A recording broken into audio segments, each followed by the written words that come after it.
എല്ലാവരും ചെയ്യുന്ന കണ്ടിട്ട് വളരെ എളുപ്പമല്ലേ എന്ന് വിചാരിച്ചിട്ട് ചെയ്തൊരു വർക്കാണ് ഇതുകൊണ്ട് ഇരുന്നിരുന്നൊരു ഇരുത്തായിരുന്നു. ഇത് ചെയ്യാൻ ഞാനിവിടെ ഉപയോഗിച്ചത് ക്രാഫ്റ്റ് കാർഡ്ബോർഡാണേ. അതിൻ്റെ മുകളിൽ കുറച്ച് വട്ടങ്ങളൊക്കെ വരച്ചു കൊടുത്തിട്ടുണ്ട്. അതിലാണ് നമ്മളെ പണിത്തരം ചെയ്യുന്നത്. ടിഷ്യൂ പേപ്പർ വെള്ളത്തിൽ വെട്ടിയിട്ട് എന്നിട്ട് അതിനൊന്ന് മിക്സ് ചെയ്തെടുക്കുന്നുണ്ട്. അതിനെ ഞാനൊരു പേപ്പർ ഗ്ലാസ്സിലേക്കാക്കി മാറ്റിയിട്ട് അതിലേക്ക് ഫെവിക്കോൾ ഒഴിച്ചു കൊടുക്കുകയാണ് ചെയ്യുന്നത്.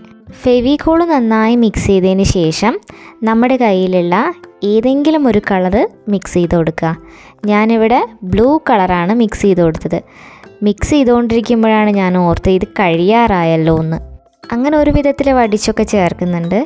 എന്നതിന് ശേഷം നമ്മുടെ ഈ ക്രാഫ്റ്റ് കാർഡ്ബോർഡിൻ്റെ മുകളിലേക്ക് ഇങ്ങനെ ഒട്ടിച്ചു കൊടുക്കുക. ആദ്യത്തെ ഒട്ടിക്കലൊക്കെ കണ്ടിട്ട് എനിക്ക് കുഴപ്പമില്ല എന്നാണ് തോന്നിയേ. പക്ഷേ പിന്നീട് അങ്ങോട്ട് വരുമ്പോഴത്തേക്കും മിക്സായി പോകുന്നത് പോലെ തോന്നി.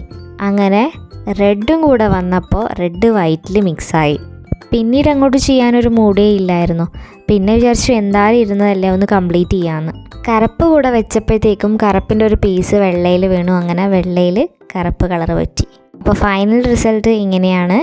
ഇതെന്തായാലും ഒരു പാളിപ്പോയ വർക്കാണ്. അപ്പം നല്ലൊരു വർക്കായിട്ട് അടുത്ത ദിവസം കാണാം. താങ്ക്